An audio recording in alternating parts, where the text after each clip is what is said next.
Voici l'histoire de la fée Clochette. Tu peux la lire en même temps que moi dans ton livre. Tu sauras qu'il est temps de tourner la page quand tu entendras ce bruit.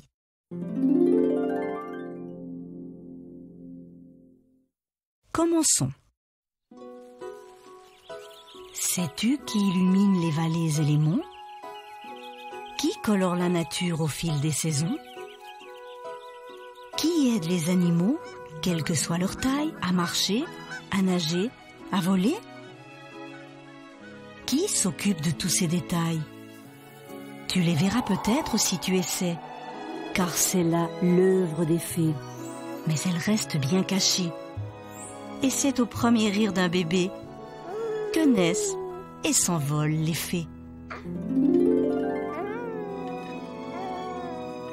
Dans une maison de Londres, le rire d'un bébé s'envola d'une fenêtre et toucha un duvet de pissenlit qui se mit à virevolter doucement au gré du vent. Hop, hop, il flotta sur la brise, au-dessus des toits de Londres, au-delà de l'océan. Et soudain, sur une joyeuse mélodie de clochette, le fragile petit duvet s'élança vers la deuxième étoile à droite et le pays imaginaire. Enfin, le petit duvet atteignit le pays imaginaire. Il continua vers la secrète vallée où demeuraient les fées. Une foule de petites fées attendait sous le grand arbre magique. Elles attendaient que le petit duvet se pose tranquillement. Elles regardèrent le jeune Terence, le saupoudré de poussière d'étoiles. Tout le monde applaudit, quand soudain apparut une petite fée toute blonde. La noble reine Clarion lui souhaita la bienvenue. Née d'un sourire et vêtue de joie, le bonheur t'a mené jusqu'à moi. Bienvenue dans la vallée des fées.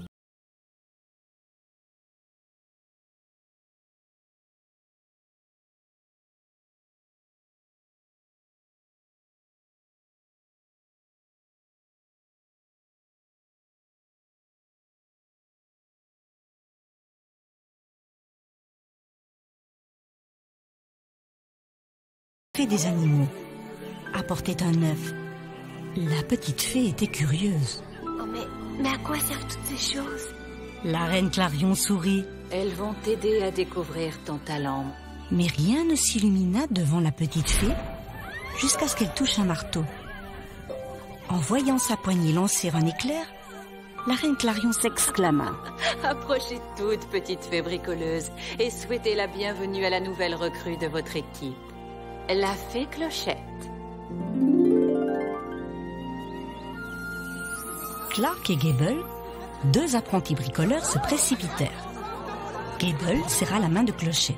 Vous êtes aussi charmant qu'une pile de planches de bois verni. Clark et Gable entraînèrent fièrement Clochette jusqu'à une petite maison toute ronde et couverte de grandes feuilles vertes qu'ils avaient construites spécialement pour elle. Après leur départ, Clochette prit ses ciseaux d'épines et hop, hop, hop, ajusta la robe de feuilles à sa taille. Elle se fit ensuite un chignon et se précipita à l'atelier des bricoleurs pour en savoir plus sur son talent. L'heure du passage de l'hiver au printemps approchait à grands pas. Et tous les bricoleurs étaient très affairés. Clochette les regarda faire des allers-retours, tresser des paniers d'osier et fabriquer des seaux en châtaigne. Waouh, tout le monde a l'air débordé. Gable, qui était en train de réparer un chariot avec Clark, se tourna vers elle. Toutes les fées, quel que soit leur talent, ont besoin de nos créations. Malheureusement, toutes ces fées vont avoir un problème cette année. Je suppose que vous avez réparé le chariot? La fée Marie, patronne des bricoleurs, avait fait son apparition dans l'atelier. Gable changea de sujet. Vous ne connaissez pas Clochette? Quel enchantement! Une nouvelle apprentie sur qui nous déverserons tout notre savoir-faire et notre expérience.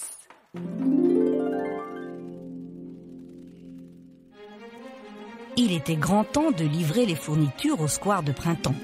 Clark et Gable harnachèrent au chariot leur souris fromage. Clochette se joignit à eux.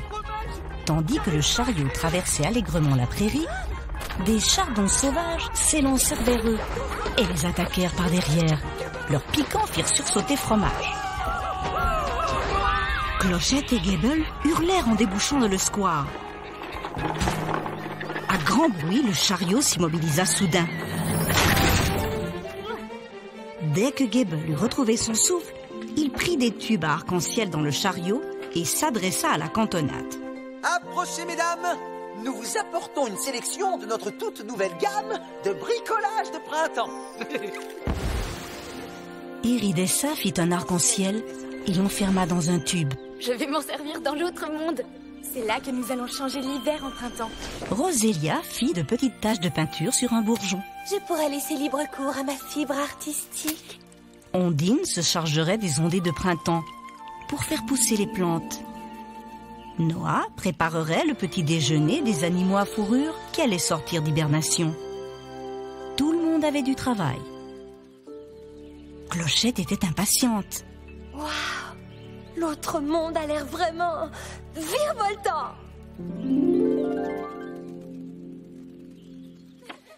Tandis que Clochette revenait du square avec Gable et Clark, Vidia apparut soudain, semant de petites tornades qui aspiraient le pollen des fleurs.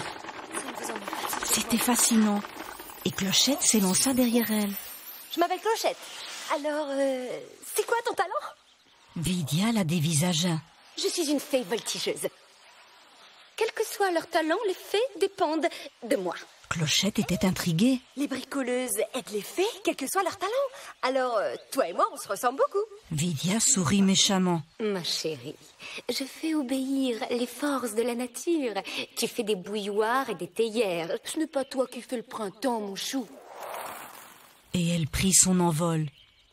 Clochette était furieuse. En survolant la vallée des fées, Clochette vit quelque chose scintiller tout en bas. Oubliant la méchanceté de Vidia, elle s'empressa d'aller voir ça de plus près. Une fois au sol, elle découvrit des tas d'objets étranges. Vite, elle les ramassa pour les rapporter à l'atelier.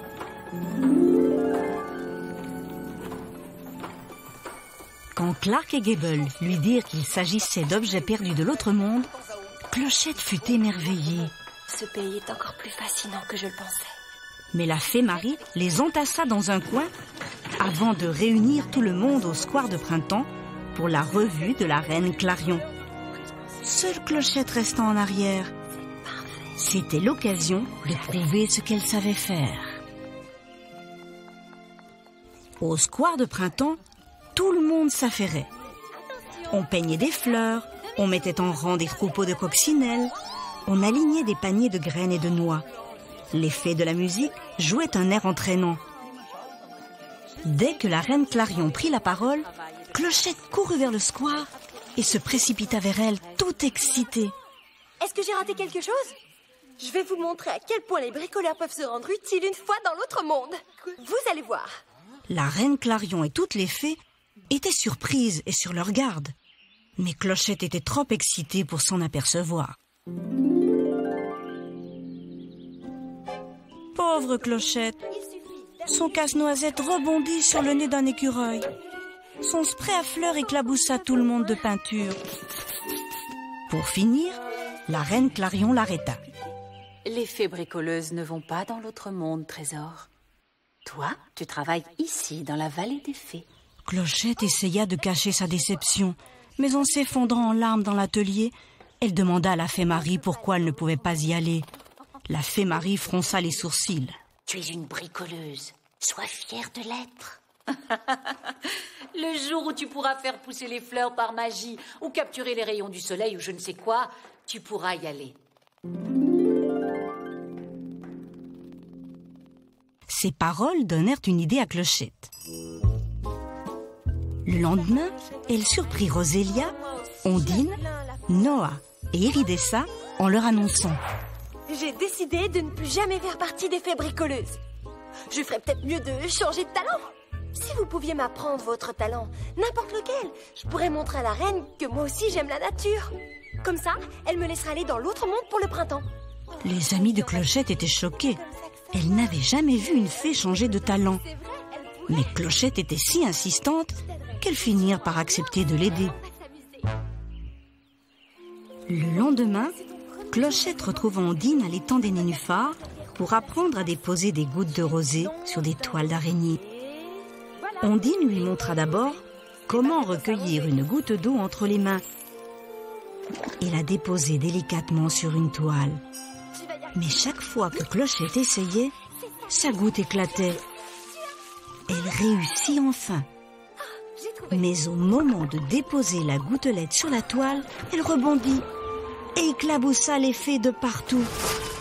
Trempée, Ondine jeta l'éponge. Entre nous, j'ai toujours pensé que tu étais plutôt destinée à être une fée des Lumières. Ensuite, Clochette rencontra Iridessa. Très bien, que pourrais-je t'apprendre, tout en faisant le moins de dégâts possible? Iridessa déversa pour Clochette de la lumière dans un seau de feuilles. Puis elle souffla et envoya des rayons de lumière dans les airs. Des douzaines de lucioles apparurent et absorbèrent les rayons en voltant joyeusement. Puis elles se tournèrent vers Clochette. Elle avait beau faire ce qu'elle pouvait, la lumière lui filait entre les doigts. J'y arriverai jamais! Elle jeta son seau et les rayons de lumière s'envolèrent. L'un d'eux la toucha. Elle se mit à briller. Et les lucioles la poursuivirent à travers la prairie. Une chose était sûre, Clochette n'était pas une fée des Lumières.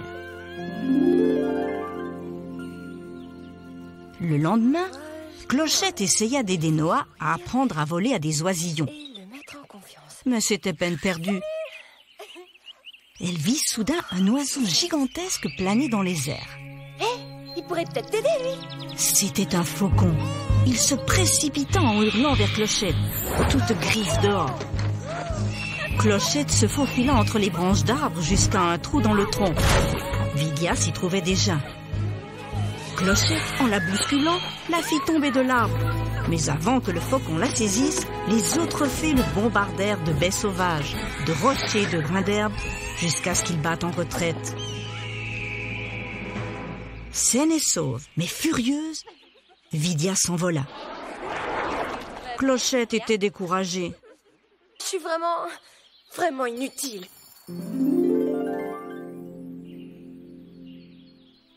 Soucieuse, les amis de Clochette la suivirent discrètement.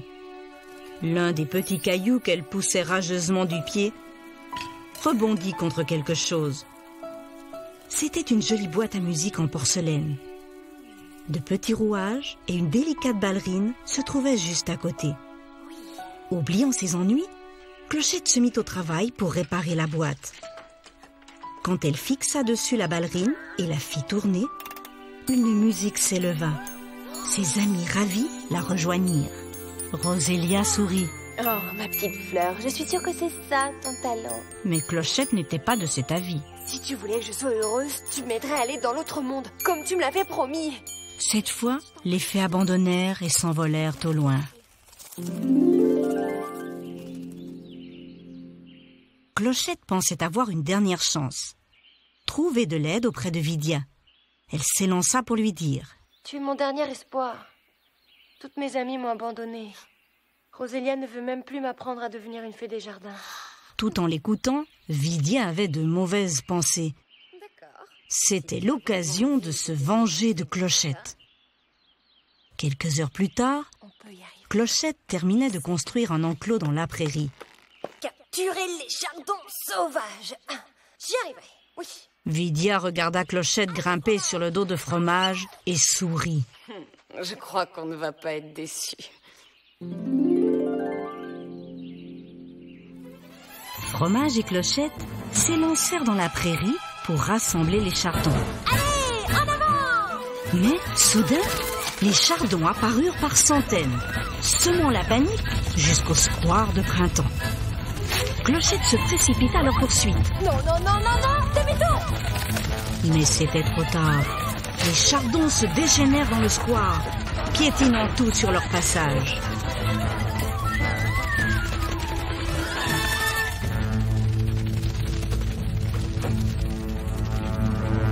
Après leur départ, les fées horrifiées se tournèrent vers Clochette. Finalement, Rosélia prit la parole. Mais qu'est-ce que tu essayais de prouver? À cet instant, apparut la reine Clarion. Clochette avait la gorge serrée. Je suis désolée. Tout est ma faute.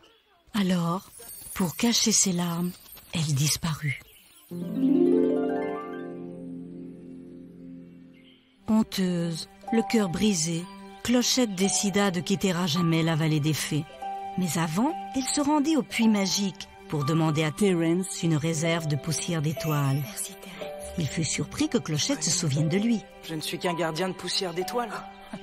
Je ne suis pas vraiment la personne la plus importante de la vallée. Clochette n'était pas d'accord. En fait, ton talent a fait de toi tout ce que tu es et tu devrais en être fier.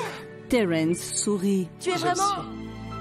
Soudain, Clochette comprit ce que lui disaient ses amis depuis toujours. Oui, bien sûr. Les ailes allégées par l'espoir, elle vola jusqu'à l'atelier, s'empara de ses inventions et des objets trouvés et se mit au travail. Dans le square de printemps, la reine Clarion annonçait de mauvaises nouvelles. Sans fourniture, il n'y aurait pas de voyage de printemps vers l'autre monde.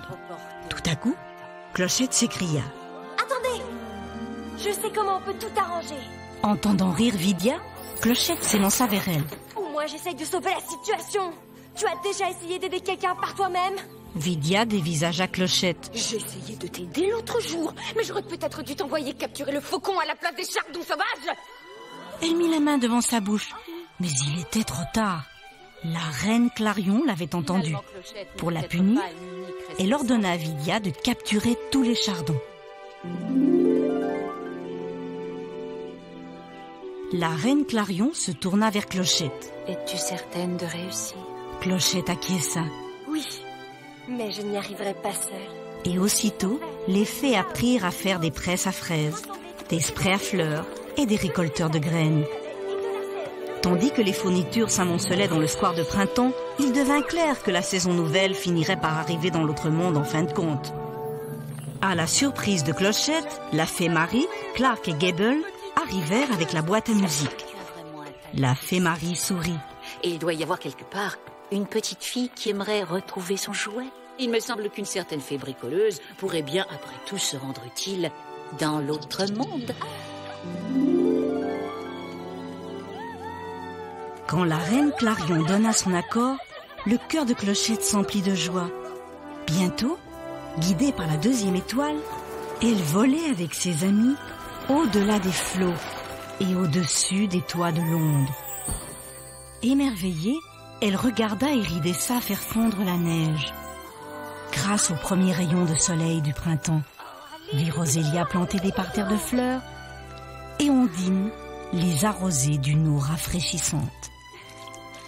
Voir les arbres et les fleurs s'éveiller était plus magique que tout ce qu'elle aurait pu imaginer. Mais elle avait aussi une mission à accomplir. Clochette voleta de maison en maison, de fenêtre en fenêtre avec la boîte à musique. Enfin, devant une petite fenêtre, elle s'illumina. Clochette la posa sur le rebord, tapota à la vitre et se cacha derrière une cheminée pour voir ce qui allait se passer. Une petite fille ouvrit la fenêtre et poussa un cri de joie en voyant la boîte à musique. Elle la remonta et une douce mélodie s'envola vers Clochette. Au coucher du soleil, les fées prirent le chemin du retour. Elles étaient heureuses, sachant que leur talent avait permis le retour du printemps. Mais Clochette était la plus heureuse d'entre toutes, car elle avait découvert son véritable talent et, enfin, appris à croire en elle.